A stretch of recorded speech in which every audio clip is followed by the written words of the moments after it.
Hello hello hello, আসসালামু আলাইকুম রহমতুল্লাহি ওয়া বারাকাতুহু। আশা করি সবাই ভালো আছেন। তো চলে আসছি নতুন একটা ব্লগ নিয়ে। দেশের এই পরিস্থিতিতে ছাত্ররা যে সুন্দরভাবে ডিসিপ্লিন মেনে গাড়ি নিয়ন্ত্রণ করতেছে, রাস্তাঘাট সবকিছু নিয়ন্ত্রণ করতেছে, মানে বিশ্বাস করার মতো না। এত সুন্দর রাস্তা মনে করেন অন্যান্য দেশে থাকে, ঠিক আছে। আমাদের ছাত্র সমাজ যেভাবে, মানে ভাই বিশ্বাস করবেন, আমি যে কথাগুলো বলতেছি প্রত্যেকটা কথাতে মনে করেন আমার গায়ের লোম, প্রত্যেকটা লোম আমার দাঁড়ায় যাইতেছে, ঠিক আছে।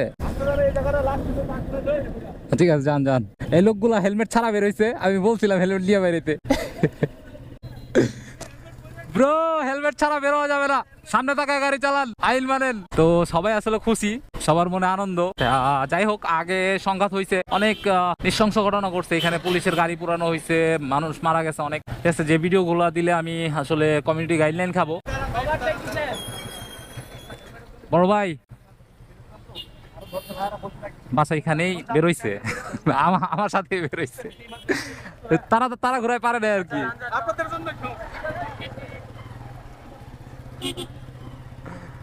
যান যান যান। তো ছাত্ররা আটকাইতেছে, ওনারা হেলমেট ছাড়া বেরোইছে। ওনারা আসলে আমার একটা কাজে বেরোইছিল, তো একই দিন তো বেরোইতে পারি নাই।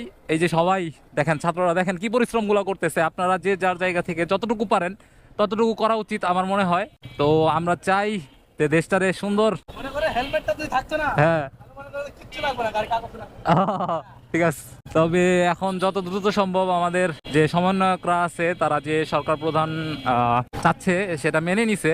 এখন বর্তমানে আর কি সরকার, এই অন্তর্বর্তীকালীন সরকারটা যত দ্রুত সম্ভব ঘোষণা করা দরকার, তাহলে সবচেয়ে ভালো হবে।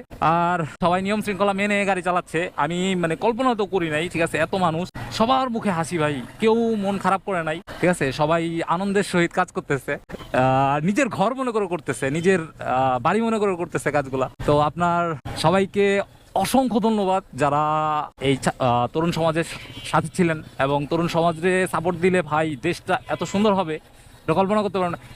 হাসি দেন, হাসি দেন।